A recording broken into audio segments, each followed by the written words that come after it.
आज हम बात करेंगे भारत के जो बड़े बड़े सरकारी विभाग हैं उनमें फैले करप्शन की। हम्म। लेकिन देखिए, ये कोई सुनी सुनाई बात या व्हाट्सएप फॉरवर्ड बिल्कुल नहीं होगा। जी। हमारी पूरी बातचीत सिर्फ सरकारी और अंतर्राष्ट्रीय रिपोर्ट्स के आंकड़ों पर आधारित होगी, जैसे केंद्रीय सतर्कता आयोग यानी सीवीसी, सीएजी और ट्रांसपेरेंसी इंटरनेशनल। बिल्कुल। तो आज का मिशन बिल्कुल साफ है, बिना किसी लाग लपेट के सिर्फ तथ्यों से ये समझना कि ये समस्या असल में कितनी गहरी है और इसका हम पर क्या असर पड़ता है। बिल्कुल। और इस चर्चा को सही नजरिए से देखने के लिए सबसे पहले ट्रांसपेरेंसी इंटरनेशनल के करप्शन परसेप्शन इंडेक्स को समझना बहुत जरूरी है। अच्छा। 2023 में भारत का स्कोर 100 में से 39 था, जिससे हम 180 देशों में 93वें नंबर पर थे। और 2024 में ये स्कोर और गिरकर 38 हो गया और हमारी रैंक 96वीं हो गई। एक मिनट, 100 में से 38? हाँ। ये तो स्कूल के रिपोर्ट कार्ड के हिसाब से फेल माना जाएगा। हाँ, कह सकते हैं। इसका असल मतलब क्या है? इसका सीधा मतलब ये है कि विशेषज्ञों और बिजनेस करने वालों की नजर में देश के पब्लिक सेक्टर में भ्रष्टाचार बहुत ज्यादा है। अच्छा। और ये सिर्फ कोई बाहरी धारणा नहीं है। अमेरिकी विदेश विभाग की रिपोर्ट भी यही कहती है कि भारत में सरकार के हर स्तर पर भ्रष्टाचार है, लेकिन जवाबदेही वो बहुत सीमित है। मतलब ये तो काफी गंभीर तस्वीर है। जी बिल्कुल। चलिए इसी तस्वीर को और गहराई से देखते हैं। जी। शुरुआत उस विभाग से करते हैं जिससे शायद आम आदमी का पाला सबसे ज्यादा पड़ता है, पुलिस। पुलिस विभाग। इसे अक्सर भ्रष्टाचार का ग्राउंड जीरो भी कहा जाता है। एफआईआर लिखवाने से लेकर पासपोर्ट वेरिफिकेशन तक, मतलब छोटी छोटी चीजों के लिए घूस की बातें बहुत आम हैं। आंकड़े क्या कहते हैं इस बारे में? आंकड़े इसी आम धारणा को, आप कह सकती हैं, मजबूत करते हैं। ट्रांसपेरेंसी इंटरनेशनल का एक पुराना सर्वे है 2002 का, जो दक्षिण एशिया पर केंद्रित था। अच्छा। उसमें भी 43 से 68% लोगों ने यह माना था कि पुलिस से जुड़े काम के लिए उन्हें रिश्वत देनी पड़ी। बाप रे, 68% तक? जी। और ये समस्या आज भी वैसी ही बनी हुई है। 2025 की एक एनसीआईबी रिपोर्ट, जो लोकपाल और टीआई के डेटा पर ही आधारित थी, उसमें भी रिश्वतखोरी और पक्षपात की शिकायतों में पुलिस विभाग टॉप पर था। लेकिन ऐसा क्यों है? मतलब वो विभाग जिसका काम हमारी रक्षा करना है, वो भ्रष्टाचार के मामले में हमेशा सबसे आगे क्यों रहता है? देखिए, इसके पीछे कुछ गहरे व्यवस्थागत कारण हैं। पहला तो है संसाधनों की कमी। संसाधनों की कमी? हाँ। संयुक्त राष्ट्र के हिसाब से प्रति 1 लाख लोगों पर लगभग 222 पुलिसकर्मी होने चाहिए। भारत में यह आंकड़ा सिर्फ 146 है। ओह। दूसरा, कम वेतन। एक कांस्टेबल की शुरुआती तनख्वाह आज भी करीब 25,000 रुपए महीना है।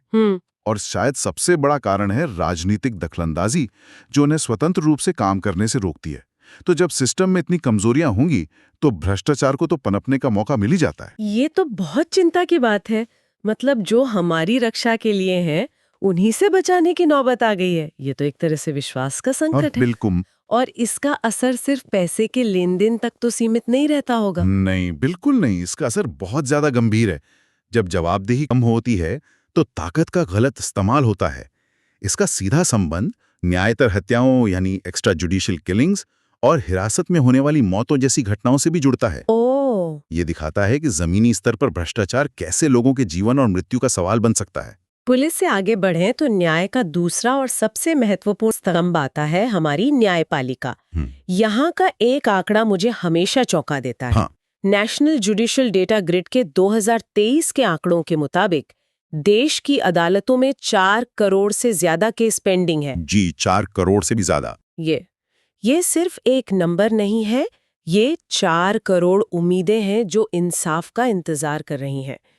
तो ये जो देरी है, ये भ्रष्टाचार को कैसे बढ़ावा देती है? यहीं पर एक बहुत दिलचस्प बात सामने आती है। न्याय में देरी ही भ्रष्टाचार का सबसे बड़ा कारण और माध्यम दोनों बन जाती है। माध्यम कैसे? यहीं पर स्पीड मनी का कॉन्सेप्ट आता है, यानी अपने केस की सुनवाई जल्दी करवाने या तारीख आगे पीछे करवाने के लिए दी जाने वाली रिश्वत। अच्छा। और इस समस्या की जड़ है जजों की भारी कमी। हमारे सिस्टम में लगभग 20,000 जजों की कमी है, जिससे मौजूदा जजों पर काम का बोझ बहुत ही ज्यादा है। और इस देरी की कोई आर्थिक कीमत भी होगी देश को? बहुत बड़ी कीमत है। कई स्टडीज ये बताती हैं कि केसों में होने वाली इस देरी की वजह से देश को हर साल करीब 50,000 करोड़ रुपए का आर्थिक नुकसान होता है। 50,000 करोड़? जी। ये रकम तो दिमाग में बैठाना भी मुश्किल है। इसे आसान शब्दों में कैसे समझें? इस रकम को ऐसे समझिए, 50,000 करोड़ रुपए से भारत में लगभग 10 नए एम्स या 500 नए केंद्रीय विद्यालय बनाए जा सकते हैं। ओ बाप रे। तो हर साल इतने स्कूल और अस्पताल का नुकसान हमें सिर्फ इसलिए हो रहा है क्योंकि केस फाइलों में दबे हैं। ये सिर्फ न्याय में देरी नहीं है, ये देश के विकास में भी देरी है। सही बात है। और इसीलिए टीआई के उसी 2002 के सर्वे में न्यायपालिका को दूसरा सबसे भ्रष्ट विभाग माना गया था। तो हमने देखा कि कैसे इंसाफ की प्रक्रिया ही भ्रष्टाचार की एक वजह बन गई है।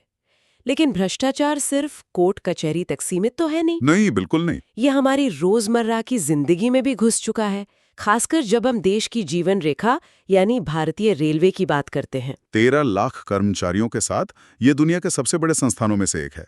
जी, बहुत बड़ा नेटवर्क है। तो इतने बड़े सिस्टम में भ्रष्टाचार कहाँ कहाँ होता हो? देखिए, रेलवे में भ्रष्टाचार के 2 स्तर हैं। एक छोटा, जो टिकट बुकिंग या पार्सल भेजने में होता था। IRCTC जैसे डिजिटल सुधारों ने उसमें काफी हद तक लगाम लगाई है। हाँ, ये तो है। लेकिन जो असली और बड़ा भ्रष्टाचार है, वो होता है खरीद, ठेके और बड़े-बड़े प्रोजेक्ट्स में। और यहाँ के आंकड़े वो चौंकाने वाले हैं। अच्छा? केंद्रीय सतर्कता आयोग CVC की 2023 की रिपोर्ट के अनुसार रेलवे कर्मचारियों के खिलाफ भ्रष्टाचार की 10,447 शिकायतें दर्ज हुई। 1 मिनट, 10,000 से ज्यादा? जी, 10,447। ये तो सभी सरकारी विभागों में सबसे ज्यादा है। ये शिकायतें किस तरह की होती हैं? मतलब, क्या ये टिकट चेकर की छोटी-मोटी घुसखोरी की हैं या फिर हजारों करोड़ के ठेकों में होने वाले बड़े घोटालों की? क्योंकि दोनों में बहुत फर्क है। ये बहुत अच्छा सवाल है। इन शिकायतों में दोनों तरह के मामले होते हैं, लेकिन जो बड़ा नुकसान है वो बड़े घोटालों से होता है। CAG की ऑडिट रिपोर्ट्स में लगातार ठेके देने में अनियमितताएं, सामान की खरीद में गड़बड़ी और प्रोजेक्ट्स में धांधली की बातें सामने आती हैं, जिनसे देश को हजारों करोड़ का चूना लगता है। तो इसका कोई अनुमान है कि कितना नुकसान होता होगा सालाना? एक अनुमान के मुताबिक रेलवे में भ्रष्टाचार से सालाना 5,000 से 10,000 करोड़ रुपए का नुकसान होता है। चलिए अब बैंकिंग सेक्टर की तरफ चलते हैं, खासकर जो हमारे सरकारी बैंक है। विजय माल्या और नीरव मोदी जैसे नाम सुनते ही हजारों करोड़ के घोटाले याद आ जाते हैं। जी, ये नाम तो अब हर कोई जानता है। लेकिन क्या ये कुछ बड़े नाम ही हैं या समस्या इससे कहीं ज्यादा गहरी है? ये कुछ बड़े नाम तो सिर्फ, आप कह सकते हैं, समस्या की ऊपरी परत है। असली मुद्दा इससे कहीं ज्यादा बड़ा और गहरा है। कैसे? RBI के 2022 के डेटा के मुताबिक बैंकों के नॉन परफॉर्मिंग एसेट्स यानी NPAs, मतलब वो लोन जिनकी वापसी की उम्मीद नहीं है। बिल्कुल, वो 8.4 लाख करोड़ रुपए तक पहुंच गए थे। और इसका एक बहुत बड़ा कारण है क्रोनी लैंडिंग। ये क्रोनी लेंडिंग क्या है और ये काम कैसे करती है? क्या बैंक मैनेजर को कोई ऊपर से फोन करता है कि इससे लोन दे दो? अक्सर ऐसा ही होता है। किसी प्रभावशाली नेता या अधिकारी का फोन आता है और कहा जाता है कि खास कंपनी को लोन दे दिया जाए, भले ही उस कंपनी के कागजात कमजोर हों या उसका बिजनेस मॉडल ठीक ना हो। अच्छा। बैंक के अधिकारी दबाव में आ जाते हैं, नियम ताक पर रख दिए जाते हैं और जनता का पैसा जो बैंकों में जमा है वो एक ऐसे बिजनेस को मिल जाता है जिसके डूबने का खतरा बहुत ज्यादा होता है। बाद में वही NPA बन जाता है। CVC की 2023 की रिपोर्ट ये भी बताती है कि बैंक कर्मचारियों के खिलाफ भी भ्रष्टाचार की 7,004 शिकायतें थीं। तो अगर मैं एक आम नागरिक के तौर पर सोचूं, तो इसका मतलब ये है कि मेरा टैक्स का पैसा पहले रेलवे के ठेके में चोरी होता है, फिर बैंक के NPA में डूबता है, और अगर मैं शिकायत करूं तो पुलिस से लेके कोर्ट तक हर जगह सिस्टम को चलाने के लिए अलग से पैसे देने पड़ते हैं। ये तो एक चक्रव्यूह जैसा है, करोड़। जी, वहीं RBI की 2023 की एक रिपोर्ट कहती है कि भारतीय बैंकों में हर साल औसतन 30,000 करोड़ रुपए की धोखाधड़ी होती है। हर साल? हर साल। ये दिखाता है कि समस्या कुछ लोगों की नहीं है, बल्कि सिस्टम के अंदर निगरानी और जवाबदेही की कमी की है। ये तो हुई बड़ी बड़ी राष्ट्रीय संस्थाओं की बातें, जिनका असर हम पर पड़ता तो है, लेकिन सीधे तौर पर शायद रोज महसूस नहीं होता। पर उस भ्रष्टाचार का क्या जो हमारे घर के दरवाजे पर दस्तक देता है? मेरा मतलब है हमारे नगर निगम और लोकल दफ्तर। बिल्डिंग का नक्शा पास करवाना हो, पानी का कनेक्शन लेना हो, हर जगह गड़बड़ी की खबरें आती हैं। और आंकड़े भी इसी कहानी को सही ठहराते हैं। CVC की 2023 की रिपोर्ट को ही देखें तो अकेले दिल्ली के स्थानीय निकायों के खिलाफ ही हजारों शिकायतें थी। दिल्ली में? हाँ, जिनमें से 7,278 का निपटारा किया गया। CAG की ऑडिट्स तो और भी गंभीर तस्वीर दिखाती हैं। जैसे 2026 की एक ऑडिट रिपोर्ट में कर्नाटक में स्मार्ट सिटी मिशन के फंड का दुरुपयोग और प्रोजेक्ट्स में भारी देरी का खुलासा हुआ था। इसका एक आम शहरवासी पर क्या असर होता है? इसका सीधा असर हमारे जीवन की क्वालिटी पर पड़ता है। टूटी सड़कें, जाम नाले, कूड़े के ढेर, हम्म। ये सब अक्सर उसी भ्रष्टाचार का नतीजा होते हैं।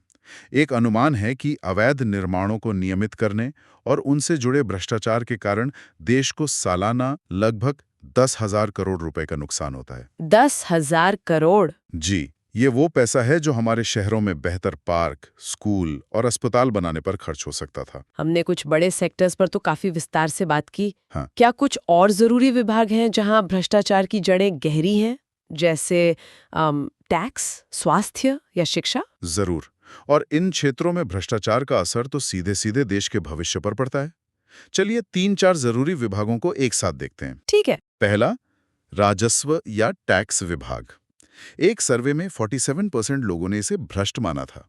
लगभग आधे लोग? हाँ, हालांकि फेसलेस असेसमेंट जैसे सुधारों से छोटी-मोटी घूसखोरी कम हुई है, लेकिन टैक्स चोरी से देश को सालाना 5 लाख करोड़ का अनुमानित नुकसान होता है। 5 लाख करोड़? जी, और इसी से जुड़ा है इलेक्टोरल बॉन्ड्स का मुद्दा, जिसमें सीबीआई के डेटा के मुताबिक 8,000 करोड़ से ज्यादा की फंडिंग हुई, जिसका संबंध नीतिगत फैसलों को प्रभावित करने से जोड़ा जाता रहा है। और स्वास्थ्य और बिजली जैसे जो बुनियादी जरूरत के क्षेत्र है, उनका क्या हाल है? स्वास्थ्य में भ्रष्टाचार के नतीजे तो सबसे भयानक होते हैं।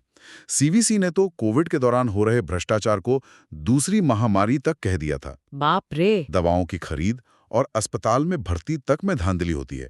इसका सालाना नुकसान करीब 20,000 करोड़ रुपए अनुमानित है।